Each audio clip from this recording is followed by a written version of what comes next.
Yes, I know Peter McKinnon made a video exactly like this, titled exactly the same, but mine's better. Whoa, wait. We can't use that intro. We can't still use that intro. I've changed my name. For those of you who are like, wait, isn't that mroldman? Yeah, it is. It is mroldman. I changed it to my real name, John. So boring. People are gonna think it's fake John Doe. Whatever. Snake from Metal Gear Solid, his name was John. So, you know, deal with it. Yeah, and like my loyal viewers right now are totally gonna be freaking out. They're like, oh, he's turned into a photography channel. Yeah, I am. Screw you. No, I'm just kidding. I love knives still. But the other day I put a question out to my Instagram followers. If you're not following me on Instagram, go do that right now. Just for Q&A. I was like, I'm gonna do a Q&A, which the Q&A is still coming, okay? The Q&A is still coming. Thank you for people that are patient. You're patient. Thank you. One of the questions I figured I'd just have to flesh out into a full video because it's kind of complicated, sort of. And that's how I make objects float in pictures. Like this one, and that one. Pretty cool. It's trendy. The things you're gonna need for it are not much. I mean, you're gonna need a camera, some way to keep it stable, like a tripod. Right now I'm not even using a tripod. I'm just sitting on an air purifier, so and a piece of string. If you can't find a piece of string, use a piece of hair, okay? Just something to tie on, you know, to your knife. A lot of knives, you know, well, basically every knife will have a lanyard loop. So just like put a piece of thread through the lanyard loop or some hole in the knife. You'll find something, or like attach it to the pocket clip, okay? Just something so you can dangle it. And let's go jump into Photoshop real quick, and then I'll kind of show you the whole setup for this, okay? You better be happy right now because I got like 1,000 lights on me. I can barely see my monitor. So, yeah. Plus my space is completely trashed here. So, I mean, if it looks like I'm cramped, like I am. But that's not what we're talking about. So, pop open your photos in Photoshop here. And what you'll see is you have two photos, okay? So you take one. Look at me. Don't I look happy, don't I? Look at me. Looking all bored. Yeah. So what you're gonna do is you can take two photos, okay? One is of your subject or just a blank background if you just want the photo to have just the floating object in it. And the other one you're gonna take with the photo. And as you can see here, if we zoom in, there's string supporting it. So now you might be like, well, hey, what the hell? I'm standing right in that photo. So what's going on? Okay, so here's where the fun part happens, okay? We're gonna do the photo with the floaty thing, the thing that you want to float. You're going to make a layer mask somewhere. I'm sorry, wrong button.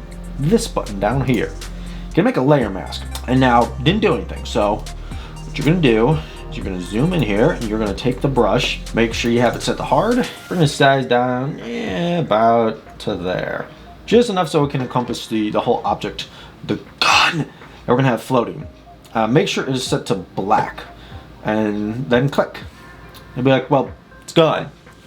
It is gone, Sherlock. Congratulations. You just screwed up your photo. So what you're gonna do then is right click on the layer mask.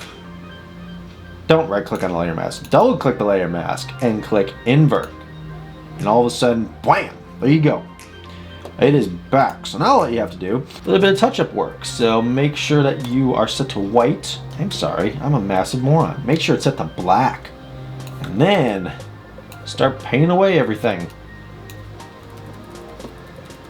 Paint away the string, the hand, the person, everything. Paint that away. What you're gonna do too on the bottom here, since the shadow is a little screwed up because I wasn't seeing there, we're gonna paint that away. And look at that.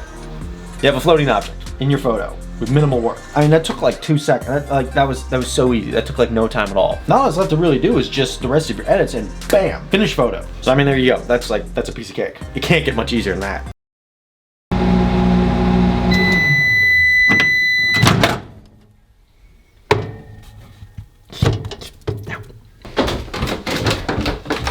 Who's up for a burning hot chicken sandwich?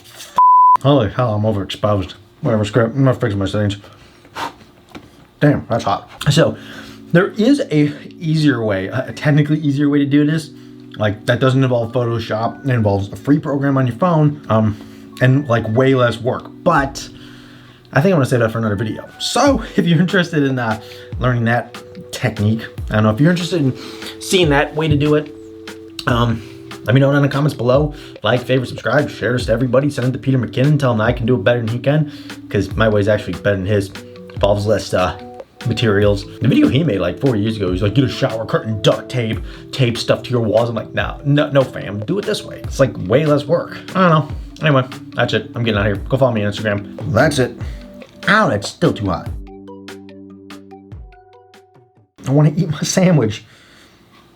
But it's still burning, like blistering hot. Like if I was to bite it right now, there's steam coming off it. I don't know if you can see that, but like it's steaming. I don't know why I didn't microwave this in a Tupperware bowl. It's just like, I don't know. Just stuck it right in the microwave. It's a spicy chicken sandwich. So I guess it's already hot, but like this is doubly hot. It's like massively hot. I'm not gonna be able to eat this for another like hour. What the hell?